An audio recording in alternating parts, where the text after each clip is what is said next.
These are the Sunday recommendations for Patreon subscribers for December 23rd, 2018. And happy holidays to you all. The blog post this week was Music of the Gilded Age at Lyndhurst, and Lyndhurst decorated for the holidays. On December 11th, I attended a wonderful concert at Lyndhurst Mansion, which was gorgeously decorated for the holidays. The concert was arranged by Christopher Brelix, who's creating a series of performances of music from the Gilded Age performed at Gilded Age mansions. Among the many things the Bauhaus style has to answer for is the loss of amazing ceilings like the one on the right. See the blog post and its video for more photos. Second recommendation, Tom Haig, A Cup of Christmas Tea with watercolor illustrations by Warren Hansen. Friends gave me this book years back. Every year I'm surprised to discover it in the ornaments box. I read it through, I smile teary-eyed, and then I prop the book up under the tree. It's a salute to relatives and friends, elderly or otherwise, with indomitable spirits. Here's an excerpt. I sat and rattled on about the weather and the flu. She listened very patiently, then smiled and said, "What's new?" Thoughts and words began to flow. I started making sense. I lost the phony breeziness I use when I get tense. She was still passionately interested in everything I did. She was positive, encouraging, like when I was a kid. Simple generalities still sent her into fits. She demanded specifics, the particulars, the bits. We talked about the limitations that she'd had to face.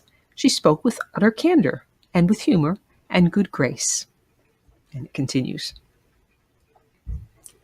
Third recommendation, Carl Bitter, Angel and Pulpit from a Church, now in the Metropolitan Museum's American Wing Courtyard. It dates to 1900. I love that figure on top with a trumpet.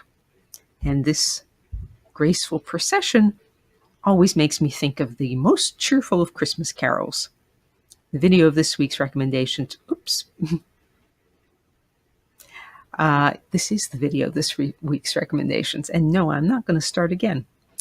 The Wikipedia article on Bitter illustrates a fair number of that artist's works.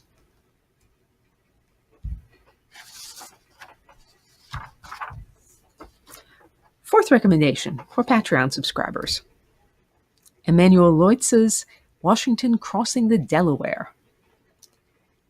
The successful attack on British mercenary soldiers at Trenton on December 25th, 1776, was one of the few bright spots in the early years of the American Revolution. This painting, completed 75 years later, is iconic. But have you looked at the details lately? On a recent visit to the Metropolitan Museum, I spent a fair amount of time looking at them, and I was also fascinated by the label that they put up in the museum, which describes the painting's exhibition in 1864. That label doesn't seem to be on their website, so I'll just quote it in full. It includes this illustration. Long quote. The Metropolitan Fair in aid of the United States Sanitary Commission, held in and around New York's Union Square in April 1864, was organized to elicit patriotic fervor and national pride and to raise money for the commission President Abraham Lincoln had created in 1861 to coordinate volunteer efforts, principally by women, related to conditions in camps and hospitals during the Civil War. One portion of the fair was an art exhibition.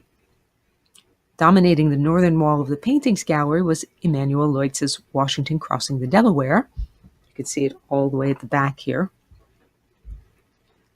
In its original monumental trophy-style frame, which was lost but has been recently reproduced after a photograph by Matthew B. Brady. The care that went into the arrangement of the gallery was signaled by the hanging of Frederick Edwin Church's Heart of the Andes and Albert Bierstadt's Rocky Mountains Landers Peak directly opposite one another, as they now are in the Metropolitan Museum. Contemporary accounts record that visitors read these two landscapes as signifying the contrast between the South and the North, Church's Ecuadorian scene versus Bierstadt's view of the American West. Displayed between them, the Leutze made a visual and ideological transition through the display to reinforce the theme of fighting for the nation. End of quote. To join the free Sunday recommendations list, visit the URL or email me. You can also support me. I really do appreciate it, starting at $5 a month on Patreon, or follow me there for art-related recommendations, exhibitions, and so on. And check out dianedurantywriter.com for hundreds of posts on all of my various obsessions. Thank you, as always, for listening.